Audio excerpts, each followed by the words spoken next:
I'll tell you, this is about as far as I could get from the little house on the prairie. I'm in Doug Henning's world of magic, and I'm honored to be here to share with you an hour of the most remarkable illusions ever assembled for television. Now, what you'll be seeing tonight is being broadcast live at the very moment that it's happening. Due to the hazardous nature of some of the illusions Doug will be attempting for the first time anywhere this evening, elaborate safety precautions have been put into effect, but they in no way lessen the very real risk Doug is taking with his life. So whatever happens in the next 57 minutes, you will be an eyewitness too. I guarantee you there are no camera tricks, no manipulation of videotape, or any other electronic devices. Only a master of illusion working his magic to bring you a sense of wonder and a feeling that there is no limit to what is possible. Now, I want you to forget everything you ever thought about the reliability of your senses and prepare to be amazed.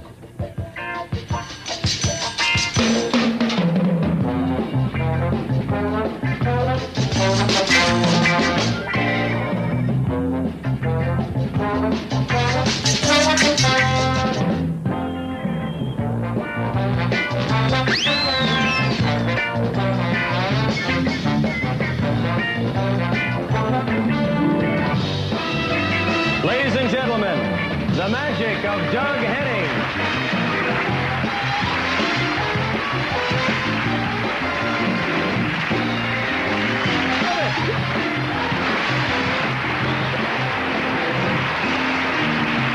How are you, Doug? It's great. Hey, I'll tell you, Doug, when you make an entrance, you make an entrance. Oh, the elephant's just a convenient way of getting on stage. I'm going to get rid of her in a moment. Well, just how does one get rid of an elephant? There are two ways to get rid of an elephant. Either you ask her very politely to leave, or you make her vanish. Do I have to ask which one you've chosen? The easy way, of course, I'm going to make her vanish right before your eyes.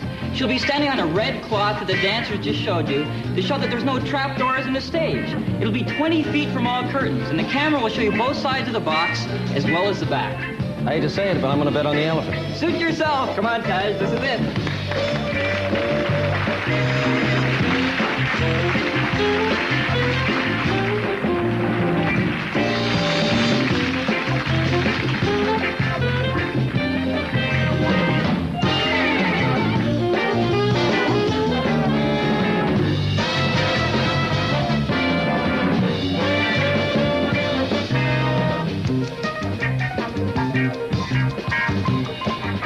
Steady, girl. Steady. Now, ladies and gentlemen, something you'll never forget.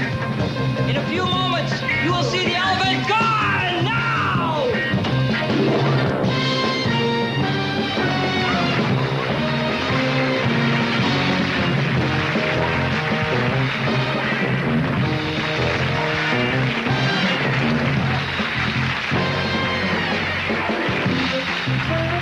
Doug Henning's World of Magic. Doug's guest host, Michael Landon. With a special guest appearance by Joey Heatherton. Featuring Ricky Jay. Production conceived by Doug Henning. Written by Buzz Cohen. Produced and directed by Walter C. Miller. Thank you. Tonight, Doug Henning will be doing incredible illusions dealing with three of the basic elements: air, water, and fire. Now, you'll see our handheld cameras moving behind the action to prove that there are no electronic camera tricks. Later on in the evening, he will tempt the fates beyond the point of rationality by placing himself in a container with no means of escape and setting that container completely and irreversibly on fire. But before he attempts that frightening feat, Doug thought it would be a good idea to do a little warm-up first.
nice to be back from wherever I was. You didn't happen to see an elephant out there, did you?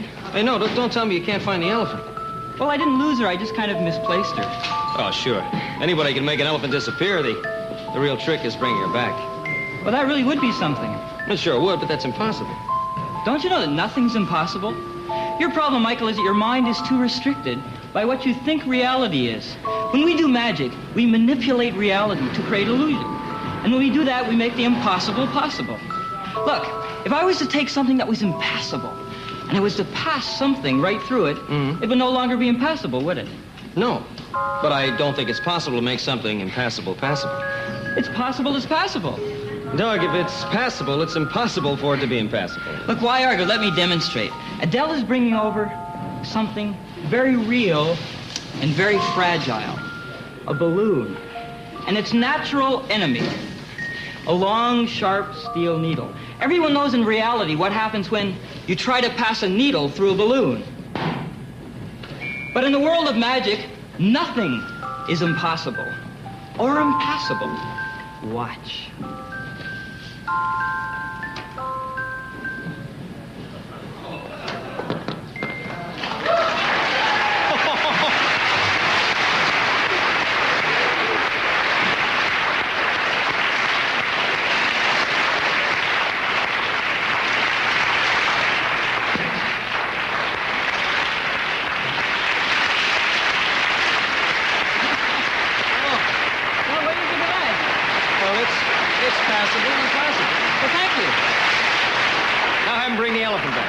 Do you forget the elephant? An elephant never forgets, and neither do I. Doug, I think you're at the end of your rope. A good magician's never at the end of his rope, fellas. Thank you. This is an ordinary clothesline rope. Michael, I'm going to go with the audience and get a volunteer. And I'm going to show you that seeing is not always believing. Somebody like to help me, please. A young lady. Would you like to help me, please? Hi. What's your name? Christina. Hi, Christina. Come on up on stage. Thank you.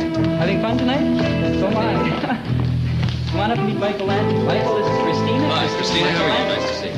Christina, I'd like you to examine the rope and make sure it's exactly the kind of thing I said it was. Just an ordinary clothesline. Look all right? Good. Take the scissors, please, and cut the rope right about there. Terrific. Now, I'd like you to take the ends of the rope and tie them into a knot, okay? Take a lot of ends so there's some hanging over, okay? That's good. Just tie a good solid knot. Now, as Christina's tying this knot, she's forming certain expectations about the way the knot behaves. She's forming certain beliefs. Tie another one, okay? Just to make sure. Great. You happy with that knot? Good and tight? Thank you. Come on down and stand at this end of the rope.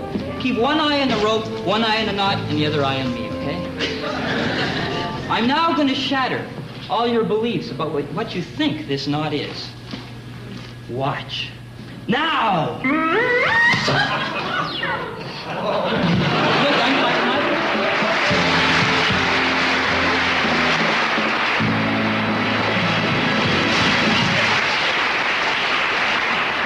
Thank you very much for your help.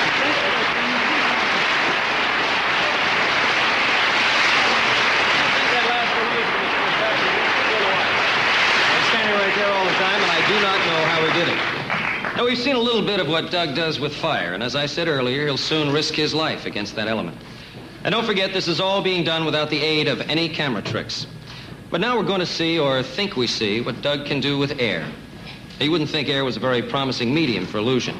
It's so commonplace. It's all around us. We breathe it, we pollute it, we inflate things with it. But Doug treats air as an element of wonder. Now, I realize that Doug's a heavyweight when it comes to magic and a featherweight when it comes to actual size. But even I never thought that Doug was actually lighter than air. Apparently he is.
I'm sure glad I'm here. He is remarkable, isn't he? Did he tell you what he's going to do near the end of the show?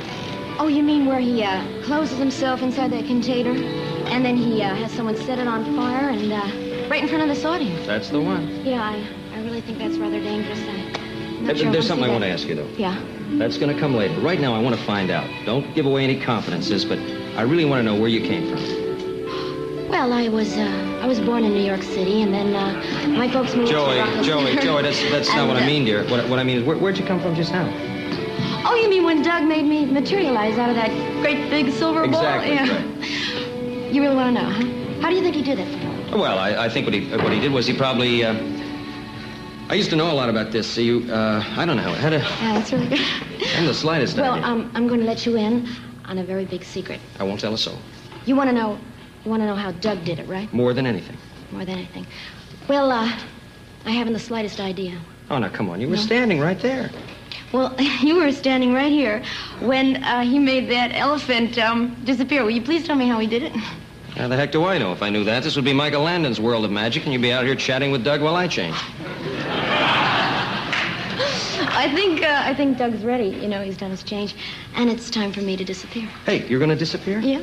I love it. How are you going to do it? How do you do that? Well, you just have to close your eyes and count to 10. All right. 1, 2, 3, 4, 5, 6, 7, 8, 9, 10. How did she do that? There he is. Hi, Michael. How you doing? Terrific. I'm glad you're able to amuse myself in my absence. Yourself in my absence, yes. Hey, what do you have here? Oh, these are the famous silver rings. One of the oldest and most beautiful illusions in magic. Looks like a wedding ring for an elephant. You never give up, do you? Look, I'm going to go get a volunteer from the audience and show you truly one of the most beautiful illusions in magic. All right. Here I I'll go. go find the elephant. Somebody like to help me. I need a small... Hi, would you like to help me? How are you? Come on right upstage. What's your name? Genji. Hi, Genji. Turn around. Let's have a big smile. Terrific. That's a beautiful dress. I'd like you to watch The Mystery of the Silver Rings. I have 1, 2, 3, 4, 5, 6 bands of silver. Genji, these are completely solid, unbroken rings. There are no breaks or gaps, whatever in the rings. Watch.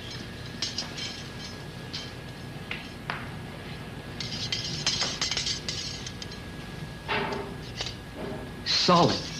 Right through solid. In fact, these rings melt one right through another, like rings of smoke. Could you hold on to that ring, please? Look all right? Good. Hold it very tightly, just like that, okay? Again, we're going to make solid go right through solid, very closely for you. Watch. You'll hear it go right through. Did you feel that? Now, Genji, you'll notice there are no holes in the rings except the hole right through the center, correct? So naturally, to get the rings apart, I just reach to the center and pull like that. Makes sense, doesn't it? Good. I will now attempt to link 3 rings in midair. Here we go. Here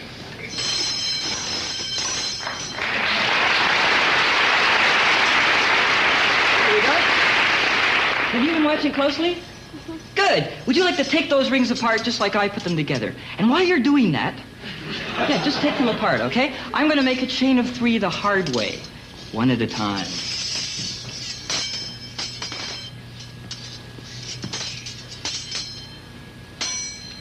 How are you doing? Her technique's right, but her timing's a little bit off. Genji, I'll show you how to do it. We each have a chain of 3. Hold your rings just like I'm holding mine, with your hands right where they come together. One hand there, and one hand there. Okay, now put one foot in front of the other, because we're going to do this in style, okay? Here we go. Now fold one of them in like that. Fold it in. Great. Now bring it out and blow. It comes right apart. Now after you get that one apart, maybe you'll have more luck with my rings. Here, hold those two just like that. Blow right there, Genji, okay? Move them apart very slowly. She did it! Woo! Terrific. You keep those in practice for a minute, okay? Watch this ring from the bottom right up to the top.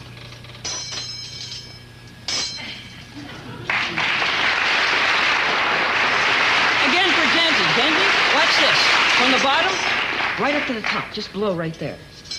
You've got it. In slow motion, very closly so you can watch. From the top, right down to the bottom. The Chinese, who first invented this beautiful illusion, found that they could make many beautiful patterns with the rings. In fact, these 4 rings are now linked in 8 separate places.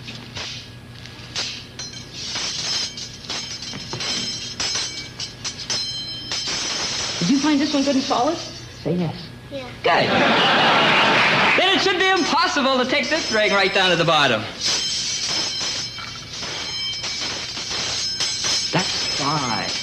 And the last ring, right in the middle? Good. The mystery of the silver ring.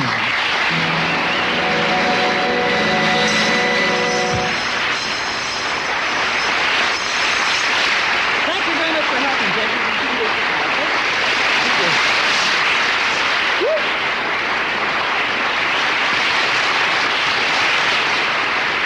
If there's one name that says magic for most people, that name would have to be Harry Houdini. He's been an idol of mine ever since I was a child. No, I never had the honor of meeting him personally. I've done a great deal of research on his life and career for a biography that I've been writing. The more I read, the more convinced I became that he was a real master. Like a Rudolf Nureyev or a Nadia Comaneci, his technique was electrifying and flawless.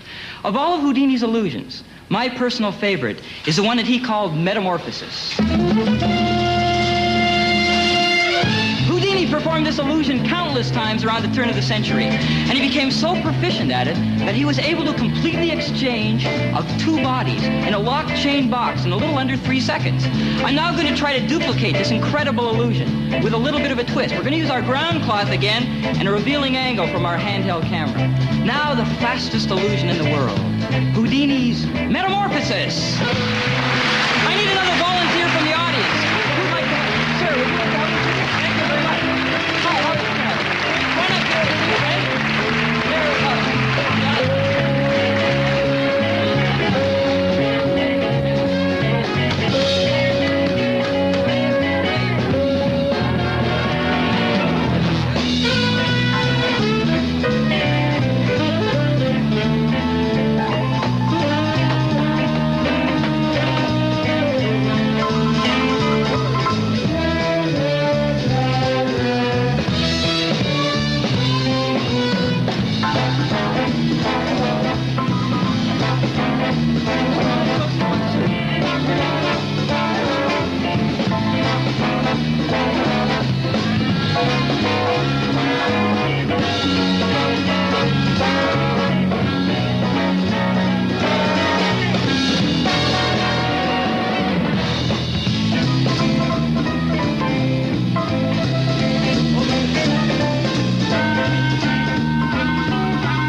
can't believe it. In case the audience didn't notice, you also had time to change your clothes. What took you so long? I stopped off to feed the elephant. I noticed you didn't bring her back. I was afraid you'd notice that. I've got a keen eye. But I did bring somebody with me I'm really sure you're going to enjoy. He'll be listed in the Guinness Book of World Records for throwing a playing card further than anybody else outdoors. I'd like you to meet my friend and fellow illusionist, the remarkable Ricky J.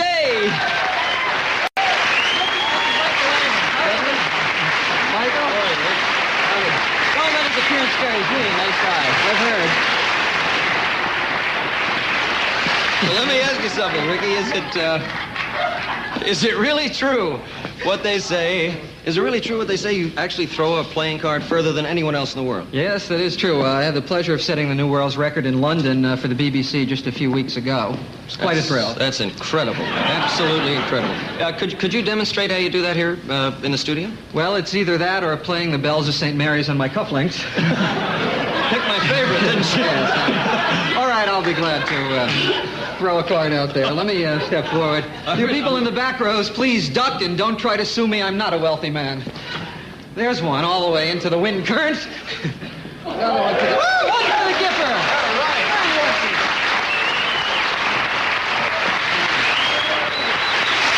Very, very impressive. Very impressive. But like the man said, you ain't seen nothing yet. Ladies and gentlemen, Ricky J. Thank you, Michael.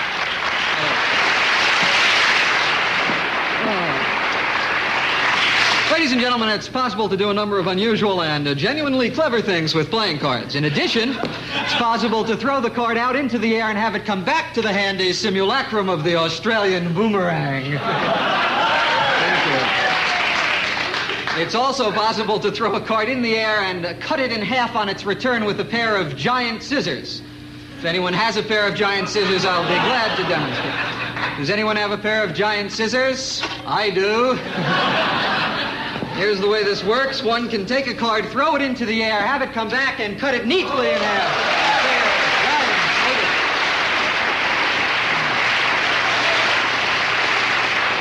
Well, on my way to the luckiest night of my life. By the way, for those of you who are asking about self-defense, if you're ever attacked by a pair of giant scissors, it's possible to throw a card at them, disabling them completely.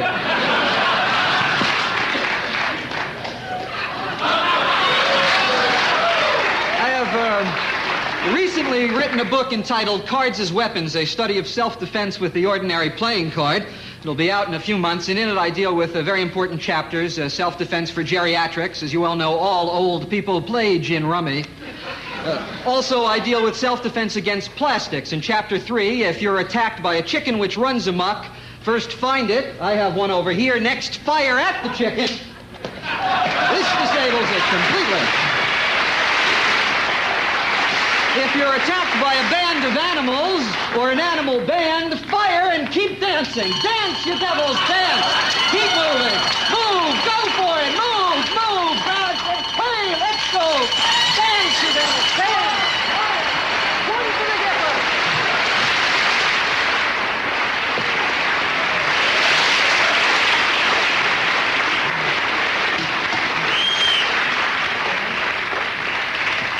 Ladies and gentlemen, I would like to continue in this vein, but unfortunately, the recent anti-levity laws make this impossible. Consequently, I'll be doing a serious card trick, simulating the skill of real magicians. Notice as I cut and shuffle the cards, certain of them spring forward. These just happen to be the 4 queens, once again proving this is indeed the luckiest night of my life. Thank you. Now I'm going to do my imitation of a European doing the exact same effect. Please watch the 4 queens as I take them and cut them into the deck, and now proceed to cut them out of the deck. A bold subterfuge. Watch the first queen, which has come out of the deck, face up, going back for number 2. An old Meters tune, Just Kiss My Baby, going back for number 2. Number 3, and by the way, notice if I were European, how much nicer this effect would look in a frilly shirt and with a bow tie. That's all 4. Thank you.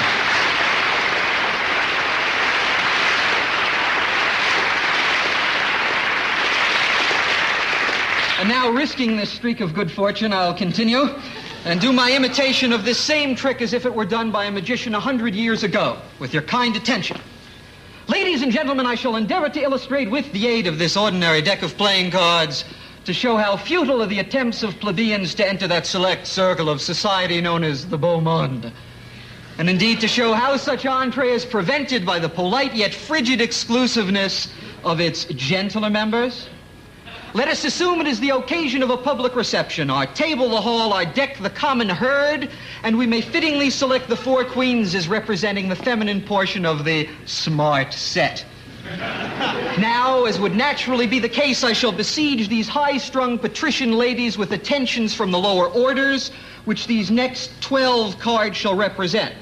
I shall start by placing 1, 2, 3 outsiders on Her Majesty the Queen of Hearts, the next 3 commoners on the Queen of Clubs, and though the notice or mention of all these commoners is equally abhorrent to the grandes dames, I shall treat them exactly alike by placing on the Queen of Diamonds 1, 2, 3 rank outsiders. And finally, the last 3, which have been closest to the bottom, therefore least crowding and in most ways most deserving to proffer their homage on the Queen of Spades. Ladies and gentlemen, as you have seen, I have brutally taken advantage of these tenderly nurtured and unsophisticated young creatures by placing them in positions which must be extremely galling to their aristocratic sensibilities. Can they endure? Can they endure? Yes, indeed they can! Having some knowledge of the marvelous subtlety, resources, and finesse of the sex, I feel confident these women can, with tact and discretion, easily elude their persecutors and form a more congenial coterie amongst themselves. Watch very closely. Watch first the Queen of Spades as she turns her back on her suitors, and then she goes to Windsor for the weekend. Next, the Queen of Diamonds, slightly more daring than her friends, tantalizes the men, Gucci, Gucci, goo. And amidst their flushed consternation, makes her escape. The Queen of Clubs, knowing the aphorism, 'tis easiest to disappear from the crowd, does just that. Now you see her, and now, ladies and gentlemen, you do not. And finally, the Queen of Hearts, or, as I suggested only a moment ago, is it possible these women would seek out each other's company? Yes, indeed. The fatal vanity of the sex proves me correct. That's 1, that's 2, that's 3, and that's 4. Thank you very much.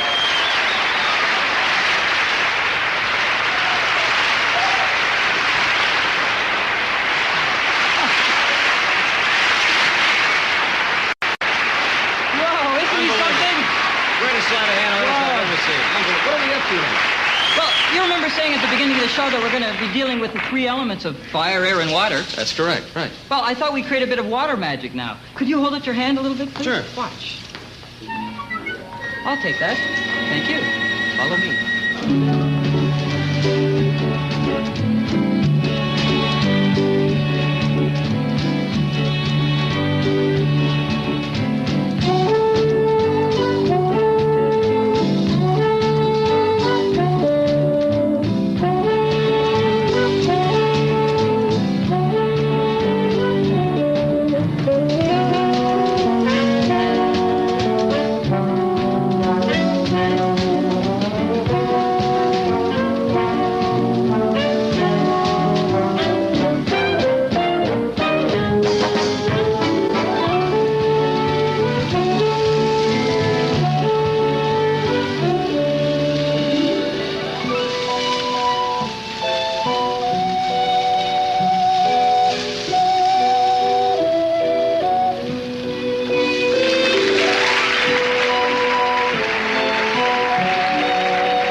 While Doug is mentally preparing himself for the flaming miracle, I would like to demonstrate to you why I am known in many circles as the Great Landoni. Now, this is a fantastic trick to do at cocktail parties. You'll thrill him if it's really an incredibly dull cocktail party.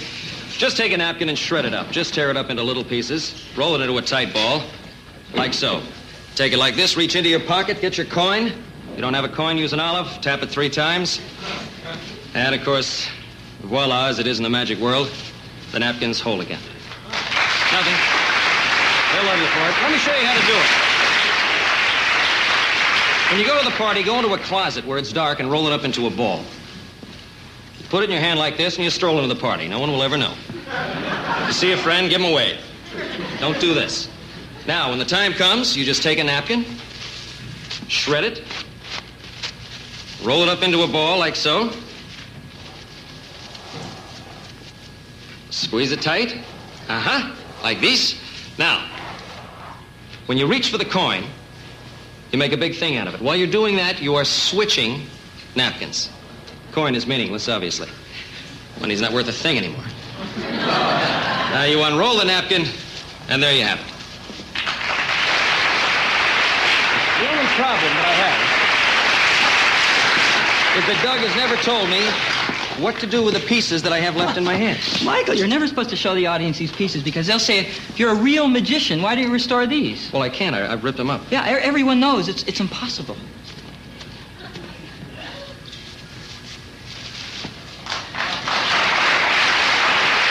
Bye.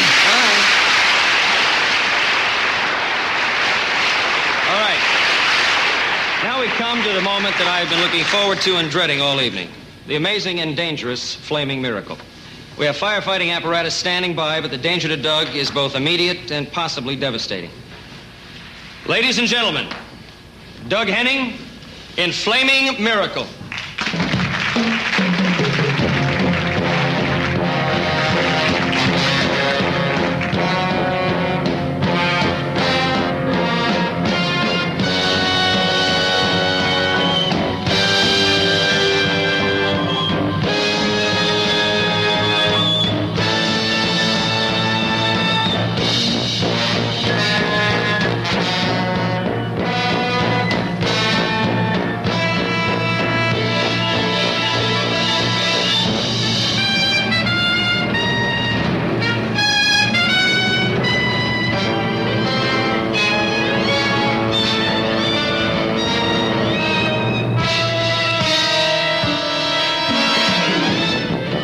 Without any protective garment of any kind, Doug will place himself in that cylinder, which is encased in highly inflammable paper.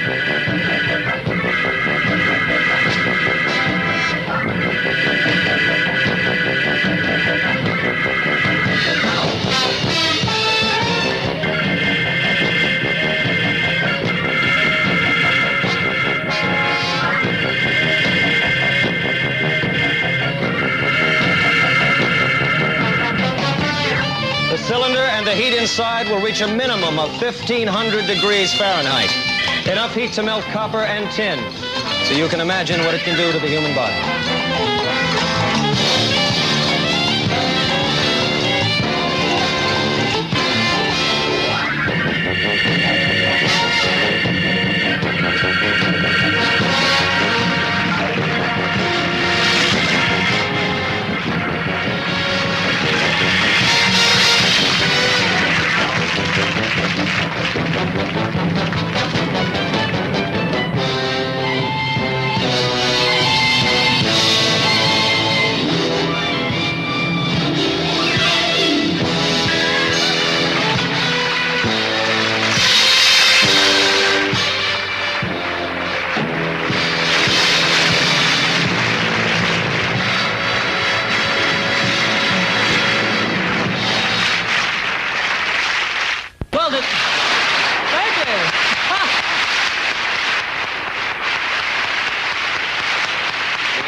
nothing's impossible by now. Almost. First of all, I'm delighted to see you're back in one piece. You're not charred around the edges, and there's one thing you haven't done tonight, but after all the super things, I hate to even bring it up. It's the elephant, isn't it? Now that you brought it up, yes, it's the elephant. Would you believe that nothing's impossible? If I was to produce the elephant right now? Doug, that would be even more impressive than my napkin trick. I doubt it, but here goes anyway.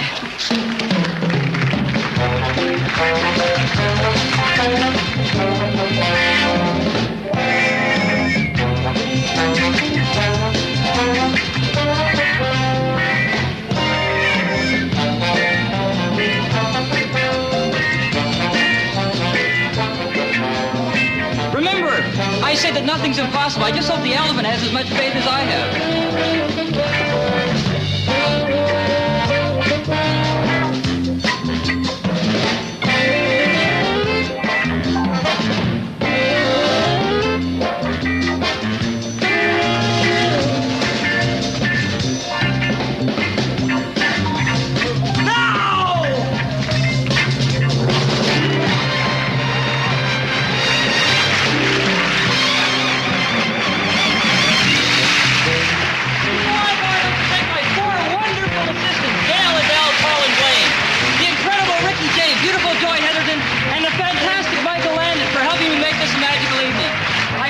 Convinced you that anything that the mind can conceive of is possible. Nothing is impossible. All you have to do is look within, and you can realize your fondest dreams. I'd like to wish each one of you all of life's wonders and a joyful age of enlightenment.